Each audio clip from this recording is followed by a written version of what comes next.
Hello, everyone, and welcome back to another awesome episode of BIF Bites. I'm your host, Jeremy, joined as always by my two awesome co-hosts, Mike Long and Brendan Flaherty. How's it going, guys? Woo-woo! Everything's doing good. How you doing? Doing well. We're getting into crunch time for the March exam. Yes, I can tell by all the capstones. Yeah, Brendan's going crazy grading capstones. I know. What, a couple hundred this week? It's been a full-time job for sure. Yeah, definitely nonstop grading. All the people getting in their capstones last minute before the exam. And yeah, Mike, we're about a month out from the start of the exam.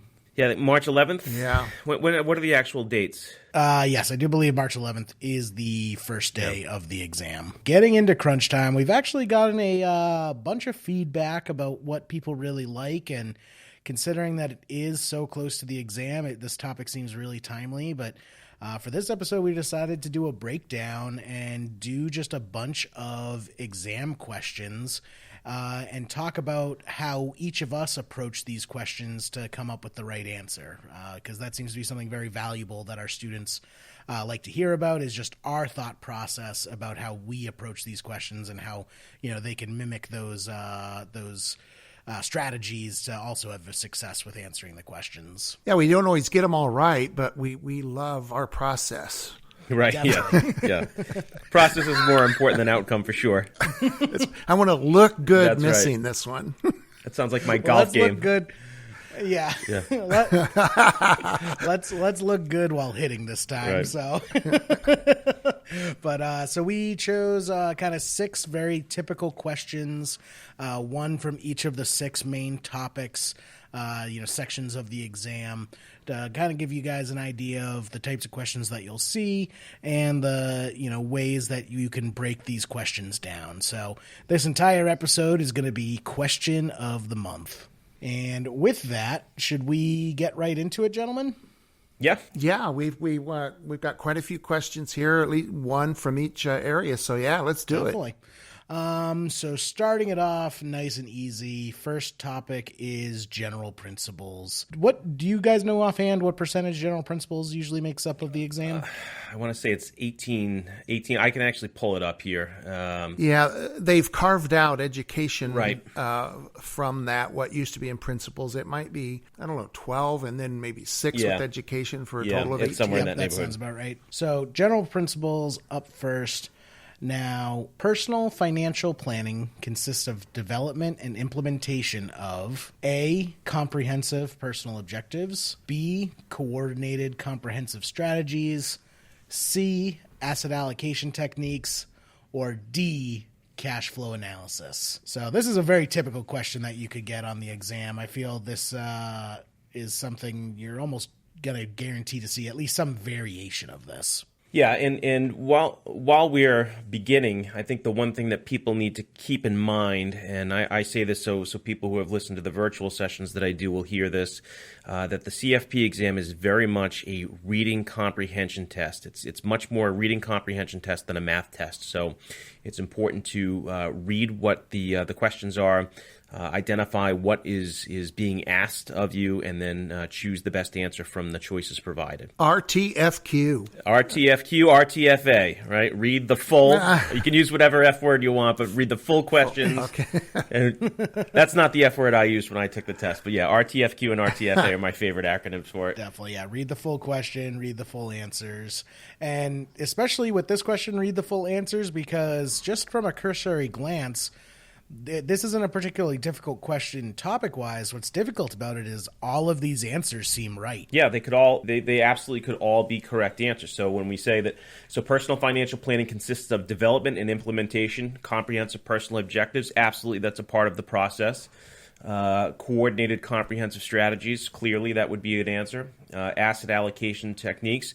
I would say that a majority of the people that you deal with on a financial planning standpoint, you're going to at least comment on the asset allocation that they currently have relative to where they should be with their risk tolerance and goals. And then finally, cash flow analysis, of course, will be part of the financial planning process. So they're all correct answers. However, B, coordinated comprehensive strategies, is the best answer. And if you take a look at the choices that you have, The other three kind of roll up into that larger answer, the coordinated comprehensive strategy. So from my perspective, B would be the best answer here. Right. So basically, you're looking for the answer that encompasses the whole. These other answers, while yes, fall under the categories, they're a bit too specific to be the best answer. Yeah, and I think when you're going through a test, if you see clearly more than one answer is correct, then that should. If you see two things that absolutely could be correct, for example, it should clue you in that maybe you need to read the question a little bit more closely, because obviously you can't pick A or B and have them both be right? So if they're both right and all of the above isn't one of your choices, then clearly neither of them are right. And you need to find something better. Right. What I've kind of noticed in this vein as a rule of thumb is when a question is asking you to give advice, what's the best course of action for a client to take, things in that vein. Specific tends to be best. The best answer is generally the answer that gives the clearest, most specific advice rather than a general save more. Like open up an IRA and start making contributions is a better answer than save more. Right. For advice style questions. Yep. For like definition style questions like these, you're looking more for answers that kind of encompass the whole, hit as many of the points as possible, instead of the more specific answers that are only pieces of the whole. That's correct. And I think that people could look at this question and say that it's vague or maybe ambiguous, and that's really not the case. The number one complaint about the CFP exam, all my questions were subjective. And it's especially people who have taken FINRA exams, the Series 7 or the Series 66, where those tend to be very black and white. And I would say that the CFP questions kind of live in the gray area, and it's much more of an interpretive exam. And so while there is some subjectivity to this question, at least from my perspective, there's clearly an answer that's correct. Yeah, I think there's always something that disqualifies one of the two remaining answers. Most of us felt it was pretty easy to go from 4 choices down to 2, and then it was really hard to pick between the two. But I always think there's something that tips the scale in there. And I look at this question and just think, well, those other 3 kind of fold into choice B, into a coordinated comprehensive strategy. But this is one of those questions, I think, guys, where any of us and our students would look at this and say, well, this is too easy. But there are numerous questions on the exam that are like this or will end with, what does the planner do next? And you have to tap into, remember, we're in exam land here. So we're in CFP land, and we have to pay attention and study their descriptions of the steps in the financial planning process. There are 7 steps, and we need to connect with what their perception is of what happens in each of those steps to be able to handle this. What do you do next? And there's a wonderful tool out there. If you haven't seen it, it's the roadmap to the Code of Ethics and Standards of Conduct. If you don't have that, let us know. We'll help you get it. But you really need to study that, because this seems so basic, especially for someone who's been in the business a while. It really isn't that basic in CFP land. Right. Going back to the reading comprehension part we mentioned before and the narrowing it down to 2 choices, getting that best answer from the 2 choices is really where the reading comprehension comes in. So for me personally, when I looked at the question, I eliminated C and D pretty quickly, asset allocation techniques and cash flow analysis. Those 2 are just a bit too specific. It's not a really full picture there. And then I narrowed it down to A and B, comprehensive personal objectives, and then coordinated comprehensive strategies. Those 2 I feel are really tricky for a lot of people to choose the right answer between. And kind of the tipping point for me that led me to B is the fact it's just a single word difference between the two of them. Objectives versus strategies. Yeah, and the problem is the allure of the modifier there. The comprehensive and coordinated. This both sound like such CFP words, and especially comprehensive. Comprehensive is just like, I feel like I'm in the warm pool of CFP world. But, when you take a look at, ultimately to Jerry's point, objectives, that's certainly part of it, but the objectives are really what you're trying to meet, and the planning comes into how to meet them. So it only gets you halfway home. And so the strategies, coming up with the strategies to meet the objectives is really what we're doing. Yeah, goals versus actions. Yeah. You can implement strategies. You can't really implement objectives. Like, my objective is to do well on this test. Well, Right. what strategy am I going to have in order to do well on it? Yep. Point. Yeah. Yep. And so, and part of it is kind of making sure that those objectives are realistic. And that's, a lot of clients come in and they tend to be a little ambitious in what their goals are relative to some of the factors that are playing into their current state. And so really making sure that those objectives are realistic is part of the initial process as well. Yeah, and that's spelled out in the standards as well, that there is an obligation really to notify the client if there are unrealistic expectations or assumptions in there.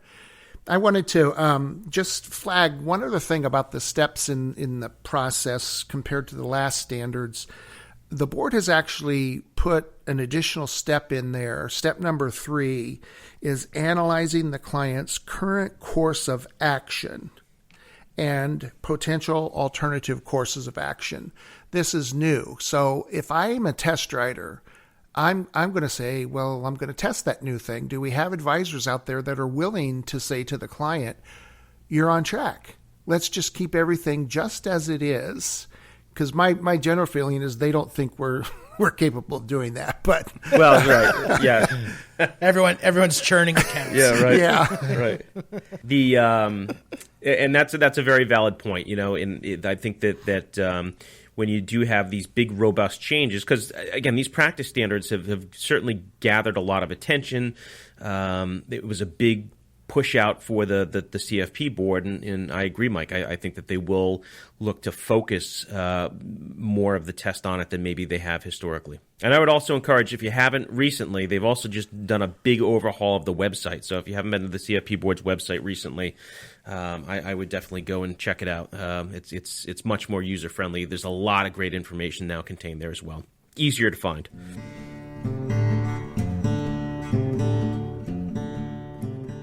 All right, guys, up next for topics, we have insurance, which I will be the first to admit, I think insurance is probably my weakest area as far as all the topics go.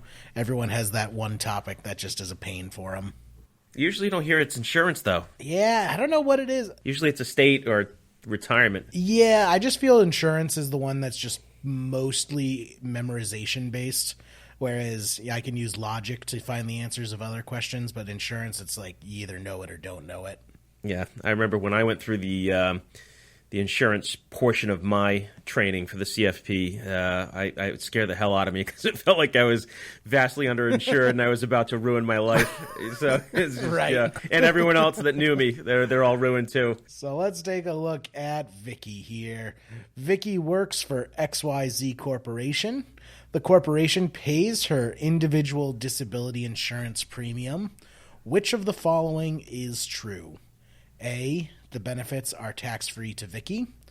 B, the benefits are taxable to Vicky. C, the corporation cannot deduct the premium. D, the premiums paid by the corporation are not a tax consequence to Vicky. So what's the topic being tested here? Well, I think it's twofold, right? So certainly the portion of disability insurance, but it's also employee benefits and to an extent taxation as well. Yeah, right. So this is a wide net that's been cast here. That's what makes it such a great exam question. Yep. And tax is one of those general topics that threads its way through basically all of the other courses, if you really think about it. And this is so typical of the exam. For you test takers coming up, I would be shocked if you did not have one or more questions of this nature.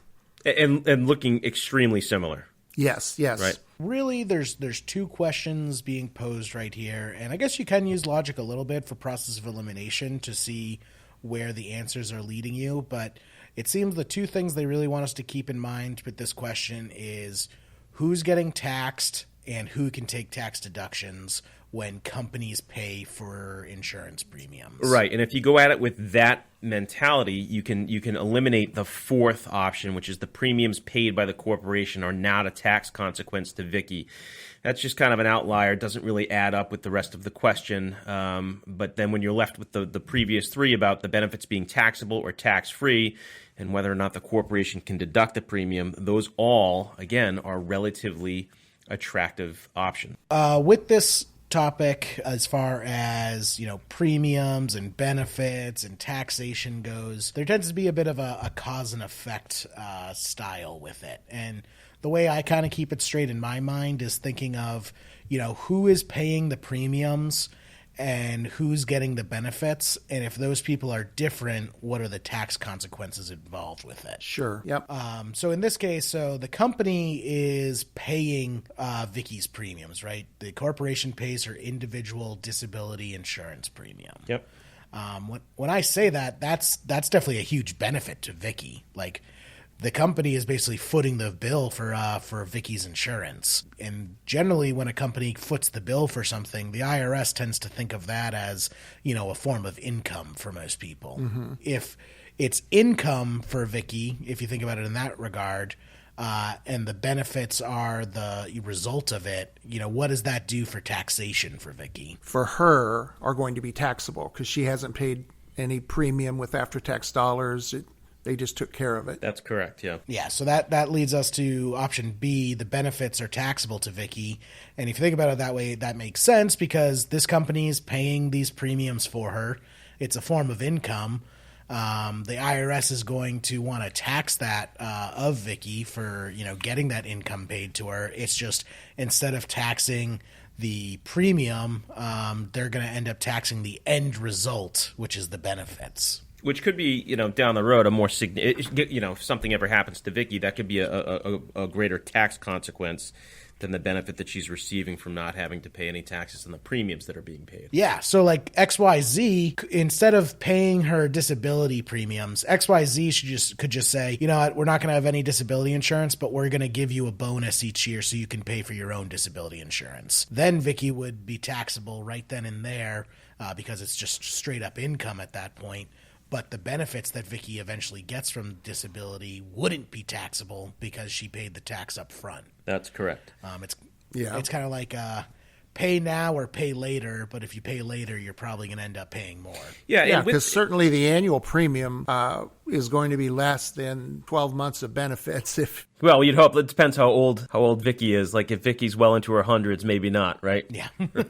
Right. And the other thing to consider is within the question's current form, where she's not paying taxes on the premium, therefore the disability benefits are taxable. As a planner, you need to make sure that the after-tax impact of those disability benefits are going to satisfy what she needs it to do. Because if not, she may want to pick up her own individual disability policy on top of the group policy that's being provided from her firm. Yeah. Well, and that's another reason why I would want the bonus and buy my own, because then it's completely portable. Yeah, that's a great point, too. Should I leave? Yep. I want to mention something else, too, for exam takers. Sometimes the way this gets tested, this very concept is they'll have numbers attached to these benefits.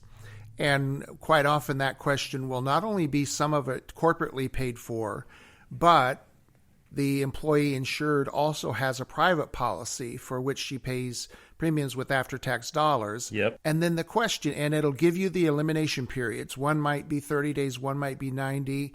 And then the question is, what is the after-tax amount of benefits after 12 months? Yep. And you have to do some quick math on the part that's taxable and the part that's not. Just be prepared for that type of question as well. But it's really the same concept. And don't, if you do see something like that, don't get wound around the spoke on it. They give you scrap paper for a reason. So just write it down, keep it organized. Don't try to do the math in your head. Let's kind of take it also from the opposite point of view to kind of drive the points home for people. Let's say that Vicky is paying her own disability insurance premiums. What does that do to the taxation of the benefits? At that point, the benefits would become tax-free. Yep, so Vicky would get those benefits tax-free, Yep. and that's because Vicky is paying for those premiums up front with after-tax dollars. So she's basically paying those taxes up front. Now, what about deducting the premiums? Since Vicky's paying the premiums, can she also deduct the premiums? No, never. Right, exactly. That's where it's different between the company paying for it and Vicky paying for it. The company can deduct the premiums, but Vicky cannot. Now, you can have in group benefits, you could have group disability, and the individual is paying some or all of that premium on a pre-tax basis. Yep. Through payroll deduction. But then those benefits, again, they're going to be taxable. Taxable. Yep. Yep. So really, I feel like the linchpin with these types of questions is when are taxes being paid and who's paying them? And that's really going to affect what the outcome is. Yeah, and the inverse relationship, like you said, the seesaw. I could see a student drawing the seesaw on something like this and separating the corporately paid from the individually after-tax paid and go from there. And that like you said, Brendan, the scratch paper's there. Just do it. It take you 10 seconds. Yeah, and I think people, they feel like it's remedial, but you want to, again, as I've said 100 times, the goal is to mitigate the stupid mistakes, things and just make a dumb mistake on the test. You want to avoid as many of those as you possibly can. And using the scrap paper and keeping yourself organized is really one of the best ways to do that.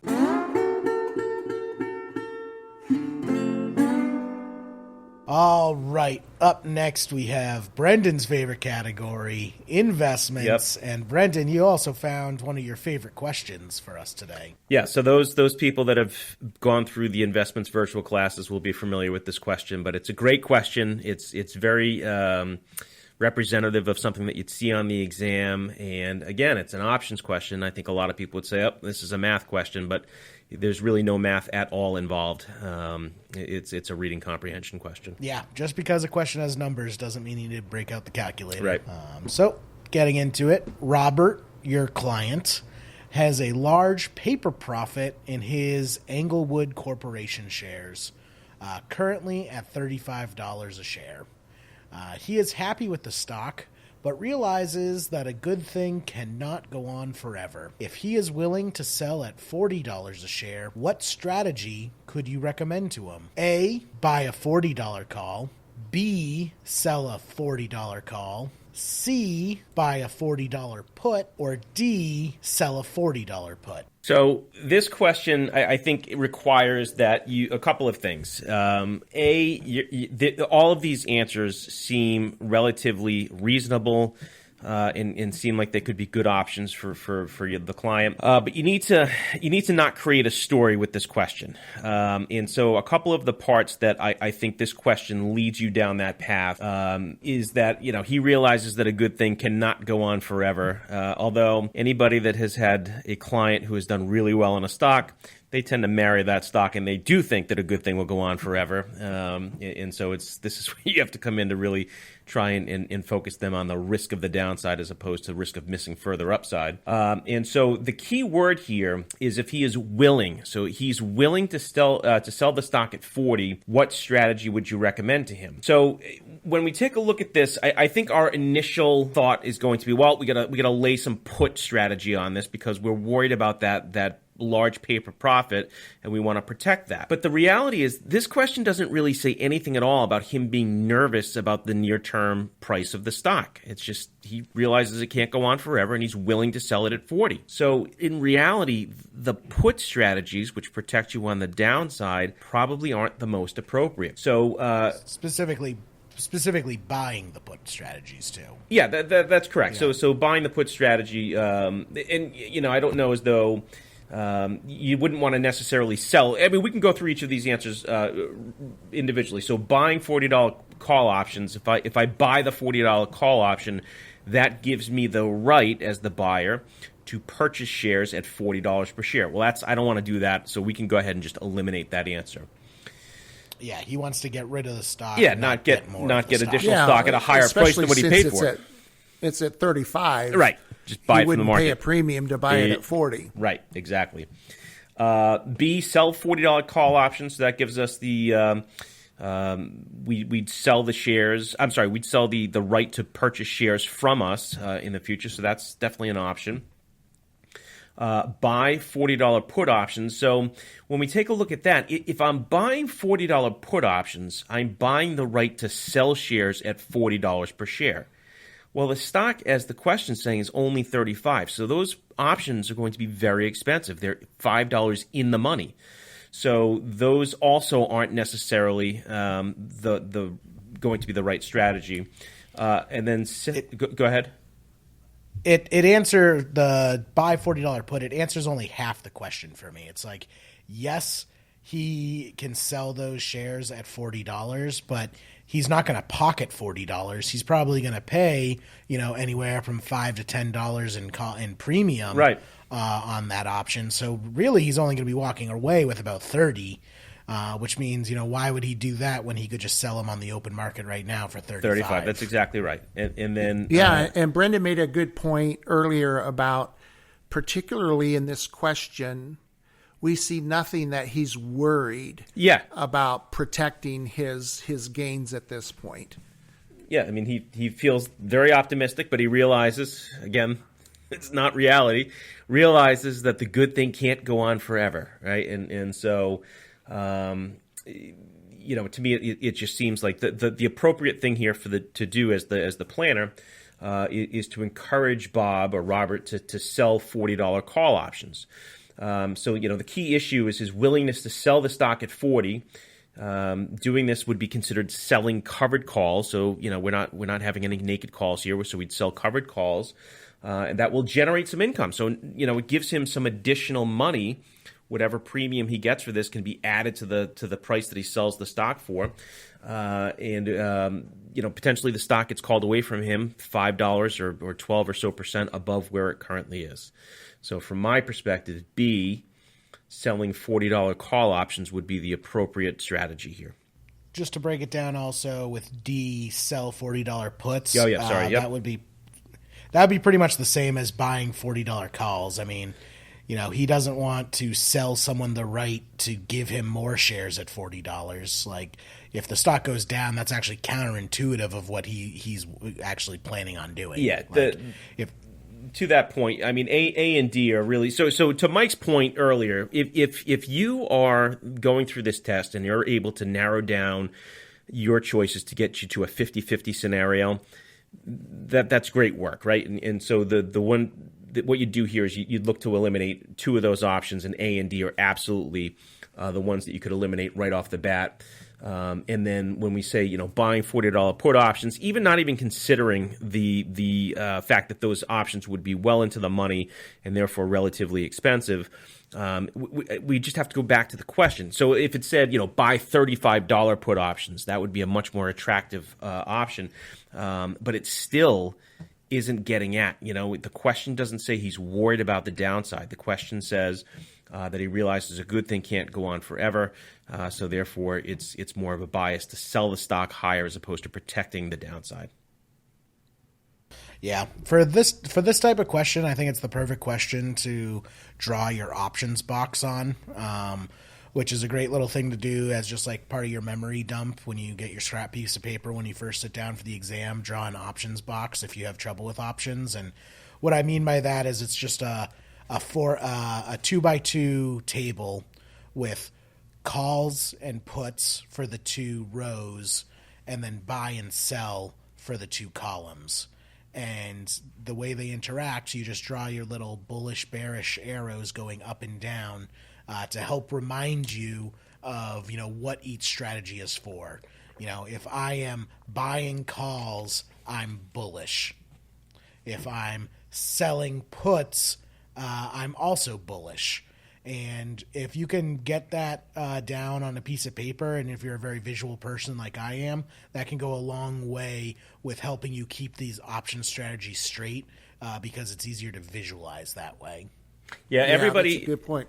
Yeah, and everybody has a system to kind of keep options straight, and there's a number of them out there. And once you get it to click, it pretty much is clicked for good. And you want to you don't need to try a different strategy. If you understand options with whatever strategy you're doing, that may be the box. It may not be. But I agree. Get some system, and Jerry's right. The box is a good system. And again, it's the scrap paper staying organized on your questions and not letting your mind kind of get wound around the spoke. Yeah, we should do some mini bites on this topic. Yeah, I've got that on my list for just sure. Those quick memory things. And then I'm always looking at these things too, like what simple changes could the board make in a question like this to test some other element. And in looking at this, I was thinking maybe this question would be, what's the intrinsic value? Right. Of this option, or they might give you what the option premium is and ask what the time value of this option is without changing really much else in the question. Yeah. There's also little word variations with options questions they can throw in there that'll kind of give you hints. Like for the same question, it would be the same answer, but something that would just reinforce the right answer for me is if they added a sentence of Robert's also looking for income. So when it's talking about options and it's saying the client is looking for income, selling calls and puts are a lot more attractive at that point, because when you're selling calls and puts, you're collecting that income from the premium that you're writing. That's and correct. In this particular question, that premium would be 100% time value. Right? Am I thinking about that right? Because it has zero intrinsic value now because it's not in the money. So whatever it could get for it would really be all be time the premium. Time value. Yep. And it's a good place to remind everybody that intrinsic value can never, ever, ever be less than zero. You will get, I guarantee you, a question on the CFP exam where you have to calculate intrinsic value on an option contract that's out of the money, and one of your choices is going to be a negative number for the exact amount of the contract being out of the money, and that's not correct. The lowest value that an intrinsic value can have is zero. You can do all the math, and the theoretical value could be a negative, but in real world, as far as the answer goes, it's always going to be zero. Or positive. Or positive, yes. Yep. In terms of negative numbers, but yes, it can always be positive. That's a great exam point you guys just shared.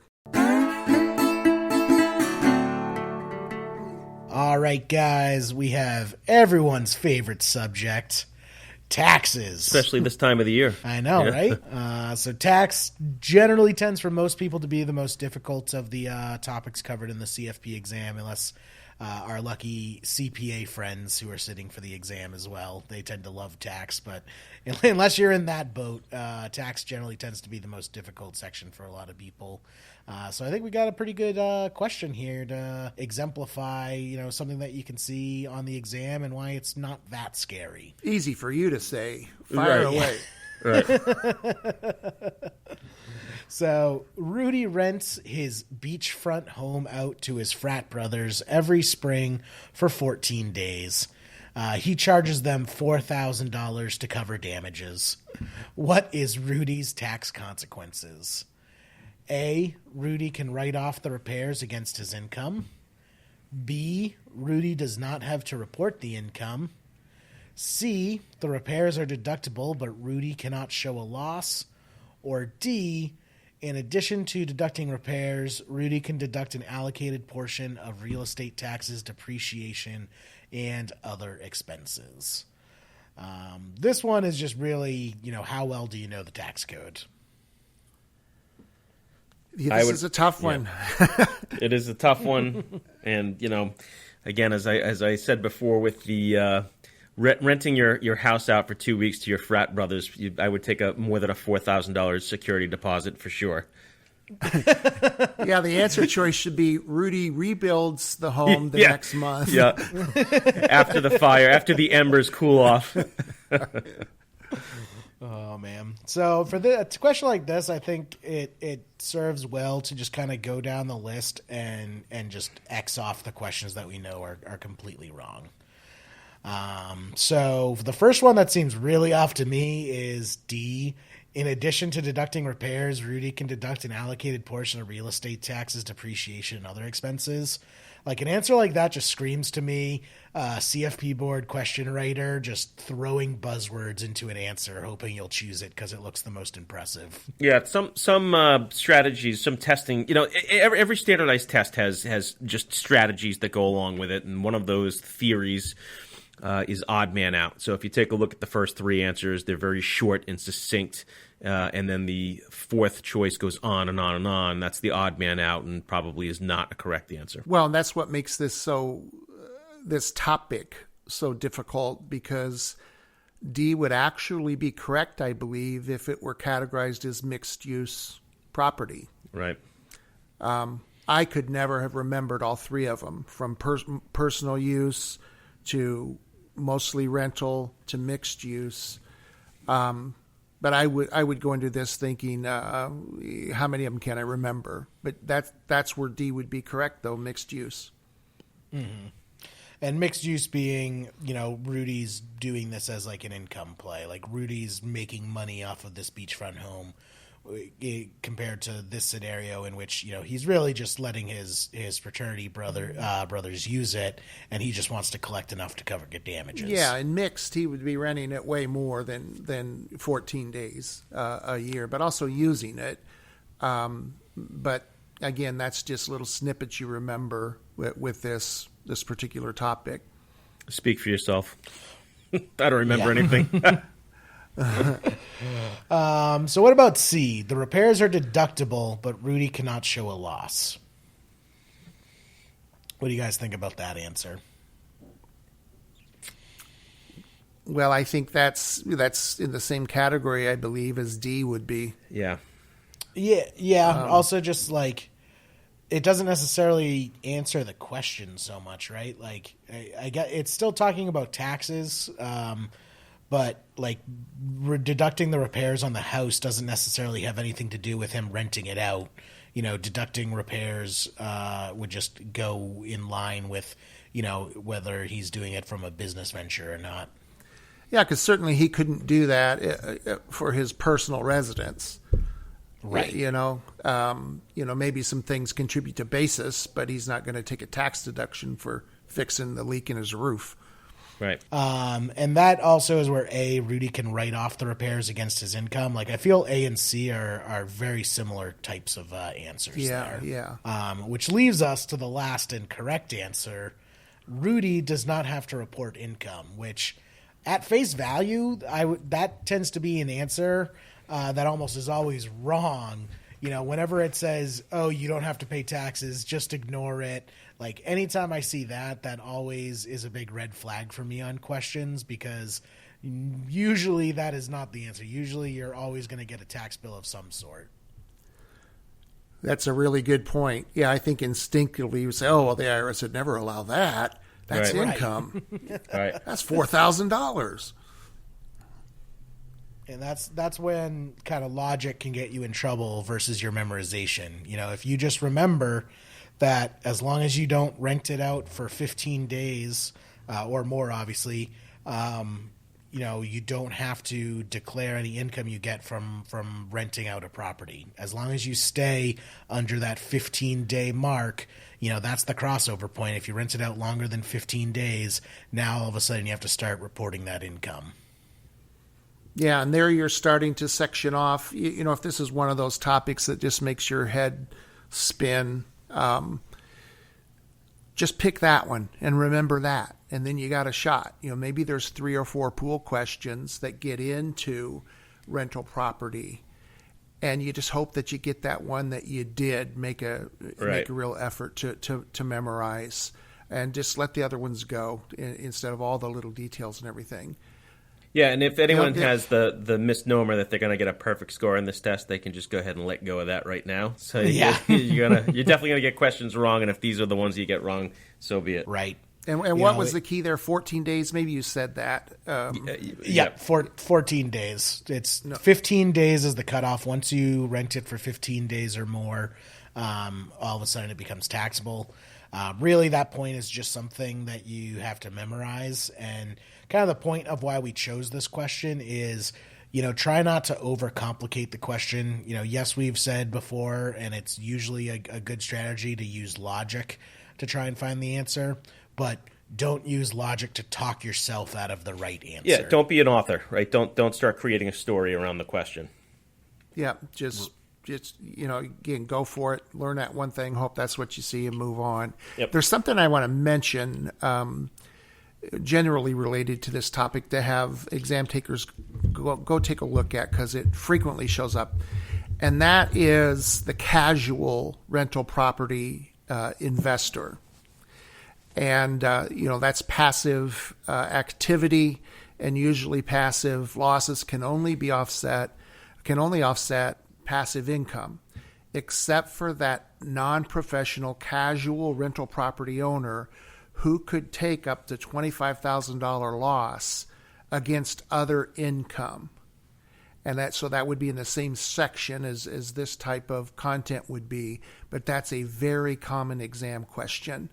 It starts to phase out over $100,000 of AGI, but you possibly could take a $25,000 deduction against other income, portfolio income, ordinary income. So anyway, has nothing to do with this question, except you might see the content in the same area. Well, Mike, I don't know if it doesn't really have anything to do with this question, because if you really want to generate a $25,000 loss, just go ahead and rent your house to a frat, and you probably will get it. To be continued is the question. Yeah. If you're looking for a tax scheme, rent your house to a frat. But make see sure what happens. At least 15 days. Was I the only one that instantly thought of Animal House when you right. started doing That's hopefully not. Hopefully not. Right. That's the and again, as we were talking about before, it also can maybe lend to the thought that this, in varying this question a little bit, it's going to be on the homeowner's policy. If they just have a traditional homeowner's policy and they're renting this property for income, it may not be covered if there's a loss. Yeah, and that goes back over into insurance. I wouldn't be surprised if we start seeing these types of questions on the exam, but as far as like homeowner's policy and also auto insurance, with the rise of things like Airbnb and Uber and Lyft, these sharing ride share services, host share services, it definitely caused some sticky situations for insurance coverage. All right, up next we have retirement, and Mike, you got us a nice retirement question here having to do with everyone's favorite Social Security benefits and how they're affected with other sources of income. So I'm just going to get right into it here. Renee, a single taxpayer, retired at age 62 and is receiving Social Security retirement benefits, and she continues to work part-time. She also receives municipal bond interest and qualified dividends to supplement her income. Which of the following statements is not correct regarding the calculation of Renee's provisional income to determine how much, if any, of her Social Security benefits will be subject to income tax? So that's a mouthful. So before we even get, it's like Homer wrote that question. It's like the Odyssey. Yeah. So before we even get into the answers, let's break that down, because that's kind of typical of a type of question you would get on the exam, where like just breaking down the question and asking yourself, what are they actually asking, is going to go miles for you as far as coming up with the right answer. Yeah, and I'm guilty. I wrote this. I apologize. Yeah, a lot of things going on, and there's some words in here we'd have to know, particularly provisional income. And so this takes you down a lot of paths, because we see that 62 and say, oh, wait a minute, that's not the full retirement age. There's going to be some reduction in benefits. Well, it's not testing that at all. When you get down to the end, that last sentence, it's about calculating her provisional income. It's not even asking what's the most, and this is an exam question actually, what's the most amount of the Social Security income that would be includable, would be subject to tax. That's 85%. Right. Or it could be 50%. So you have to isolate that noise out of the question stem. This is only a 3-question or a 3-sentence question, but there's a lot of noise happening in there. So we're looking at, the piece we would have needed to have studied is provisional income. And so that would start, the easiest thing to pick out if they gave us numbers would be, well, she's got some part-time income. That's going to be part of provisional income. And qualified dividends, while taxed perhaps at a lower rate, that's going to roll up in here. But municipal bond interest is tax-free, and then 100% of her Social Security benefit. Most are going to be inclined to say that the municipal bond interest would not be, because tax-free. Right. In this calculation, it's pulled back in. Right. And there's a short list of other things like private activity bonds. But what you would see, if this is your question, there'll be municipal bond interest in there. And what's incorrect is 100% of her Social Security benefit is included in provisional income. It's 50%. So you'd take those other 3 items plus half of her Social Security benefit, and that's your provisional income. So that's really what the question's testing on. Is, do you know what is included in provisional income? It really just comes down to studying that subtopic and, being comfortable with what makes up the calculations of it. Yeah, and I don't know if it'll be that complex, and I don't think you'll actually have to calculate the tax with those different layers and thresholds. I had a question on my exam back when we took it on chalkboards. Right. Yeah. At that. It was just, what was that upper percentage? And the answer was 85%. Yep. So hopefully you'll get that one rather than something that you have to think a little harder on. But Social Security is really, really important for the national exam. And it's really important for practice, too. I mean, I frequently or regularly am dealing with Social Security benefits and strategies around it in my practice. So there's just so many pool questions on this one. It's just, you got to know that if you take it early, before your full retirement age, you're going to have reductions. Have to know those brackets. Could it be 50% subject to tax or 85%?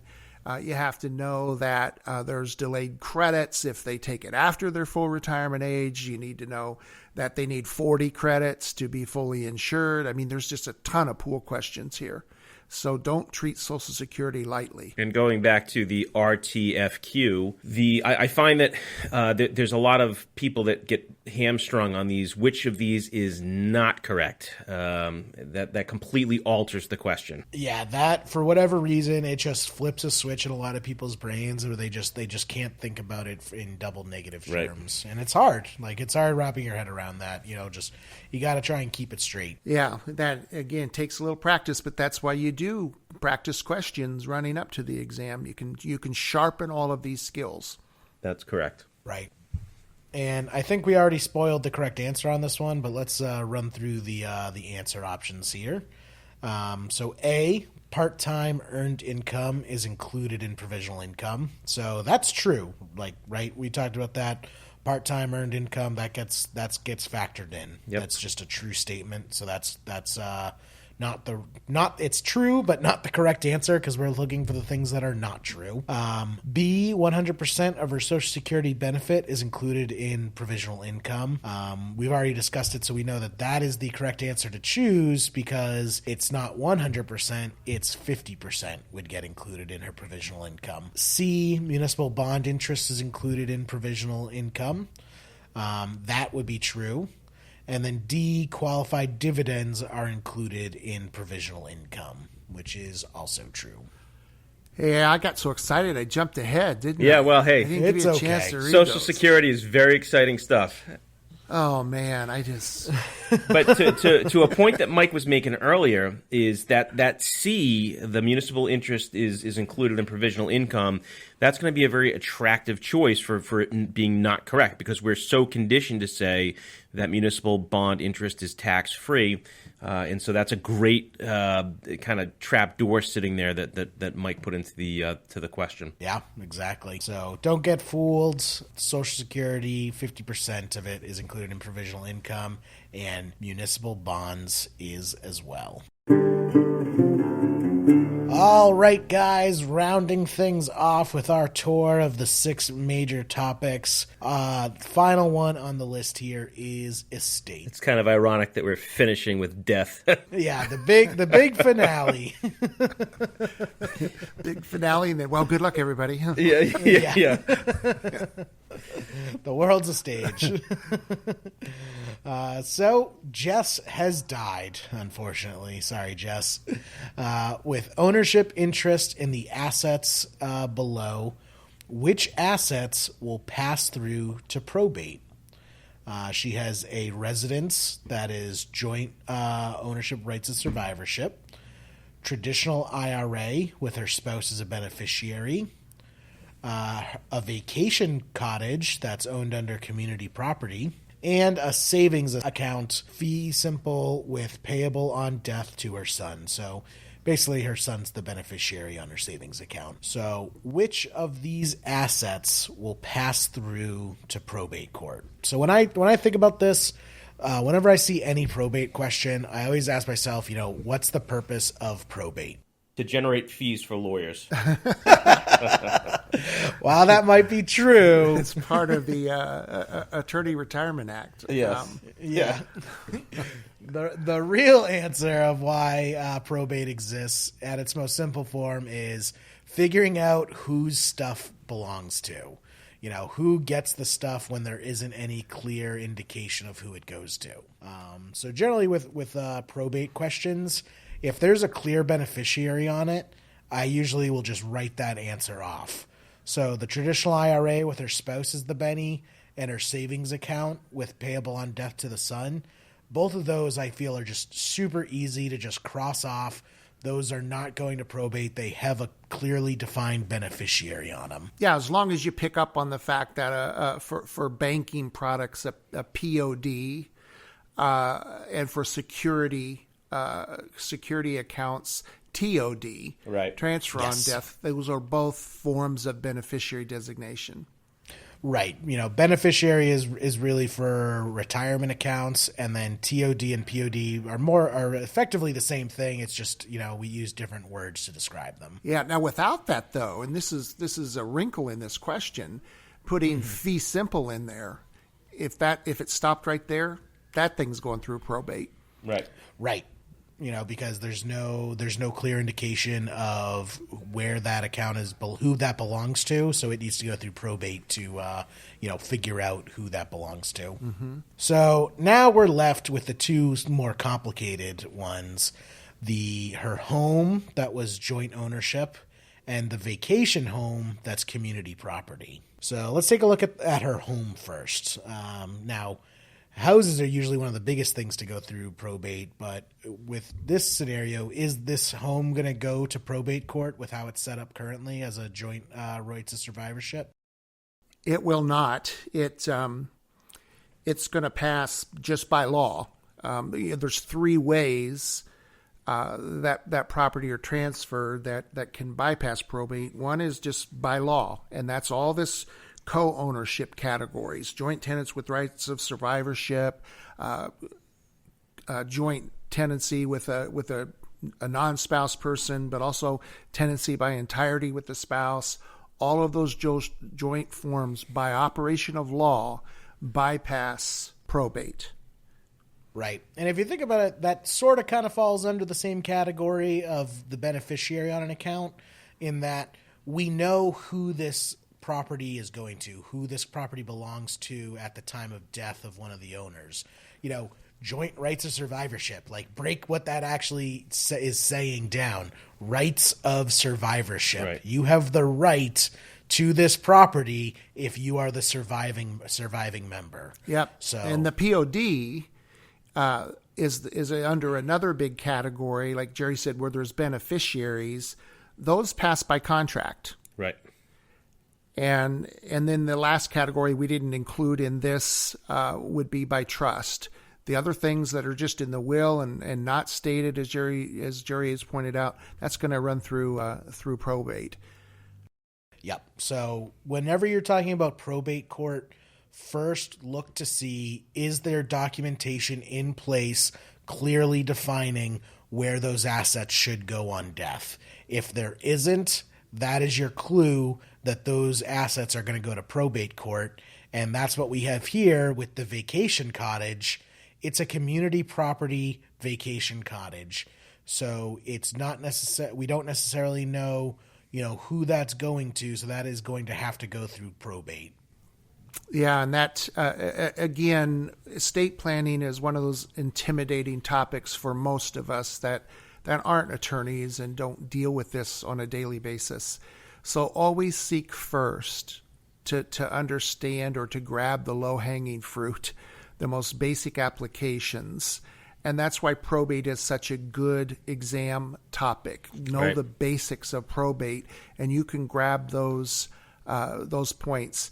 This question you might see just like this, where it only lists the form of ownership. They might make it a little harder by having numbers, and some of the numbers would pass through probate, but also be part of the gross estate. So you have to RTFQ, and are they testing on the probate estate or the gross estate? Mm-hmm. And you'll have to maybe do some quick math with that. But this is just very basics. Yeah, and going a bit deeper into that vacation cottage, because I'm sure people are going to have questions on this, and it also is a way that can trip people up is, some people might think it's like, oh, well, she, has this vacation cottage most likely with her husband, community property. It's community property. When she dies, he gets half the value, and then he'll get the other half, right? Like, why would that go to probate court if we know he's going to get it? Because it's not automatic like the other ones. Right. Tenancy by entirety, joint tenants with rights of survivorship, that's automatically going to that surviving spouse, that survivor, not with community property. Each person is deemed to own one half.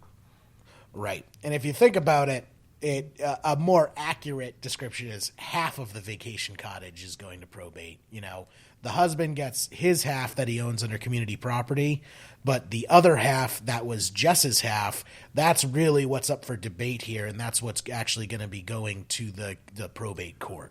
That's right. And another testing angle with that in mind, one of the cool things about the community property is both halves of the community property will get a step up in basis. That's right. At the death of the first spouse. The others do not. The other examples we have here, the joint tenancy pieces, only half of that we get half stepped of it. up. Yep. The fee simple would be eligible for that because the POD doesn't make that income in respect of a decedent. Like the IRA would be, but those are, again, my lens with these questions is, okay, that's a nice setup. There's one I can get.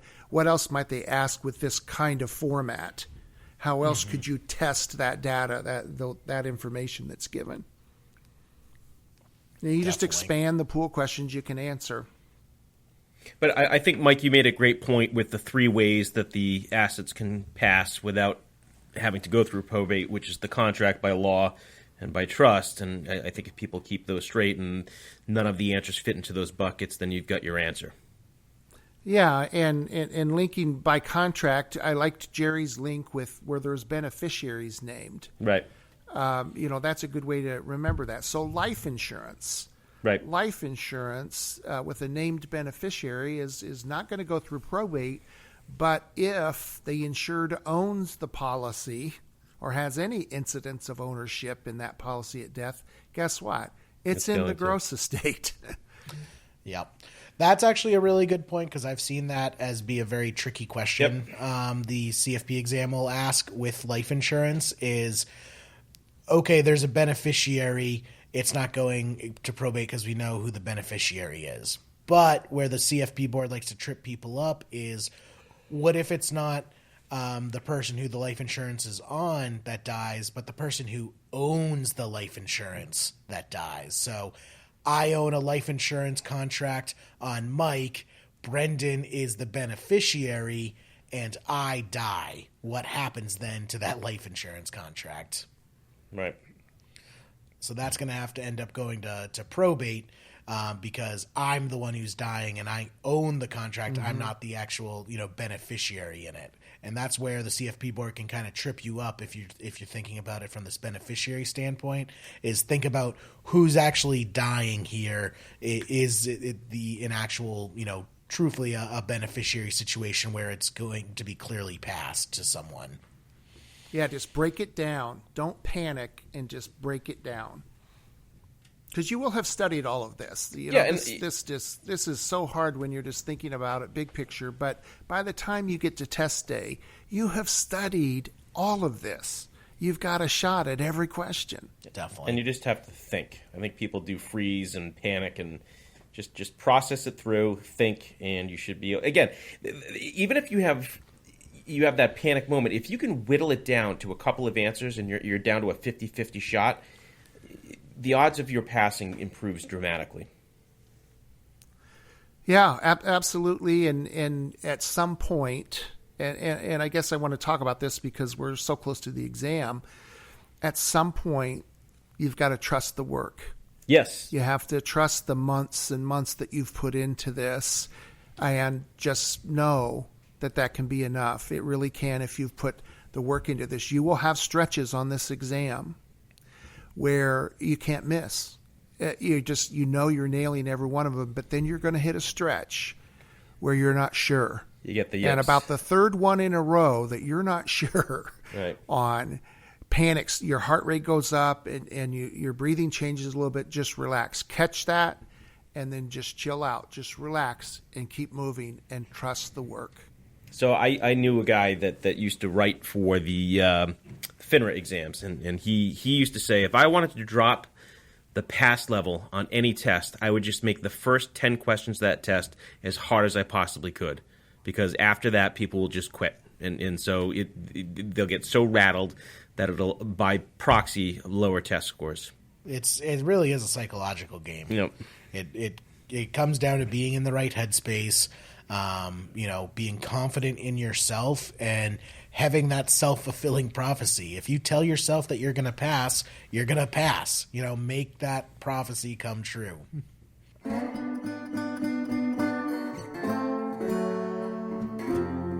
All right, so that about does it for our question episode. I hope all our listeners, got some good pointers and got a lot out of this episode.